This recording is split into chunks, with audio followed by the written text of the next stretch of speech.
10 years of the Breakfast Club, hard to believe. masterIT is celebrating its 10th year in business as well.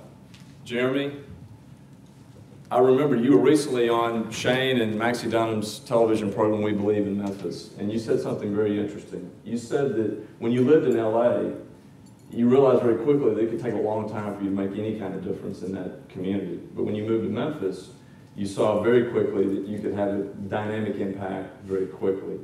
And that's the story of the Breakfast Club, and that's the story of masterIT. I'll give you an example. Our business is the managed IT services business. We're the IT department for the 20 to 500 person company. When we began 10 years ago, the industry barely existed. Today, masterIT ranks in the top 200 out of 50,000 IT service providers in North America alone, and in the top 300 globally. So Jeremy, what I'd also like to add, and Dave, you alluded to it a little while ago, is when we started the Breakfast Club 10 years ago, the iPhone did not exist. All right, so all of you now that are posting on Facebook and tweeting, you weren't doing that then. Okay, it's changed the way that we behave, and that's a huge deal. And Michael, I've heard you say over and over that to change people's behavior, we have to change what they believe. And Jeremy, I've watched you in 7 years do an incredible job of changing what people believe about Memphis. And you can give him a hand for that, by the way.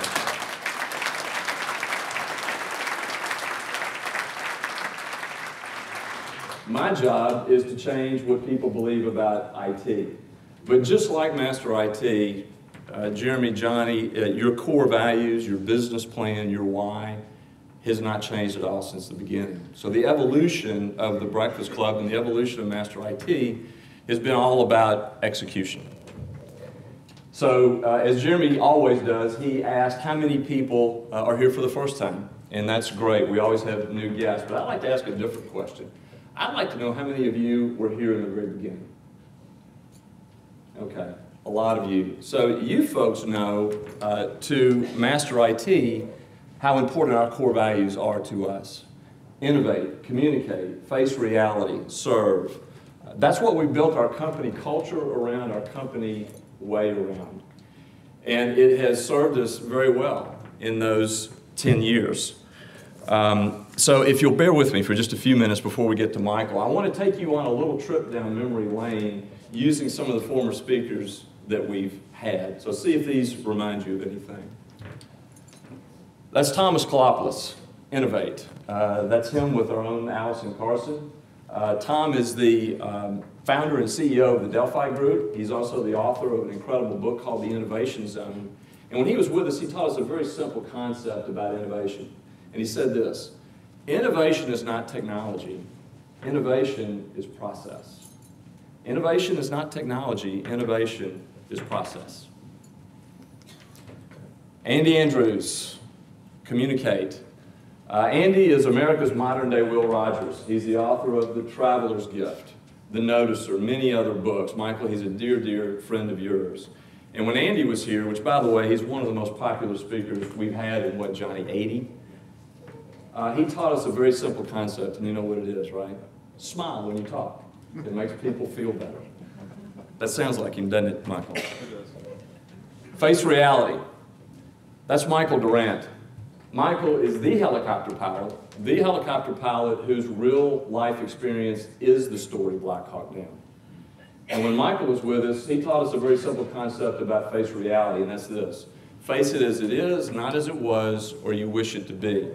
Then make decisions and accept the consequences. And our fourth and foundational core value, serve. That's Joseph Miceli, and that was Joseph a few years ago talking to our leadership students at the University of Memphis. Joseph has written many books: The Starbucks Experience, The Zappos Experience, The Ritz-Carlton Way. He was literally on his way the next day to meet with Howard Schultz, founder and CEO of Starbucks, to write another book, when he stopped here to share with us, and listen to this, this is important, that creating wow experiences for our clients is what truly builds our brands. And then these last two. On the left, that's Dr. Jen Arnold and her husband Bill Klein and their two children, Will and Zoe. When they were here 2 years ago, they didn't have any children. And Jen didn't have cancer. and she is 1 year cancer-free today. Some of you might have seen in Jeremy's newsletter this week some correspondence that Bill and I had back and forth, and I asked him how things were going. He's had his 30th surgery, and he's doing very well. Jen is cancer-free 1 year this week, and his advice to us was just to persevere. They're the most genuine people I've ever met. And then the guy on the right is Tom Shadyac. Tom is the Hollywood director, producer, author, teacher, professor, University of Memphis professor, Dave all-around good mensch, right? They taught us all 4 things, and I wish I could share so much more with you about them, but let me just say this. Tom Shadyac not only changed what I believe and how I behave, he changed my life. Maxie, I'm going to say that again. Tom Shadyac not only changed what I believe and how I behave, but he changed my life. That important. So, again, Austin, where are you? Austin Baker, you here? Okay, Austin, you know our good friend Vern Harnish says, unless you repeat the same thing over and over to where people make fun of you, you're not really communicating. So I've been talking about these things over and over now for almost 10 years, so I hope we've made some progress along that line. But our core values are what have shaped our company way, and they've allowed us to gratefully serve many of you in this room. The 20 to 500 person company with some really innovative IT outcomes that allow our clients, number one, to get a totally different result than anybody else. And number two, so they can leverage that technology to be more successful. And we're blessed that most of our clients are leaders in their industry. But we face reality.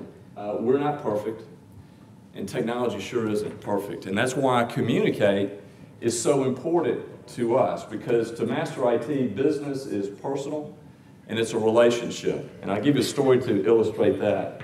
Kelly, Truett, where are you? All right, there he is.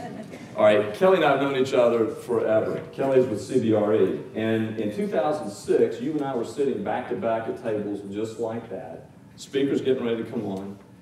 Kelly leans back in his chair and says, hey, Mike, we know what master IT does. We don't want to do that. Thanks. He said, I just need you to help me figure out if we got the right guy in the right seat on our bus in IT.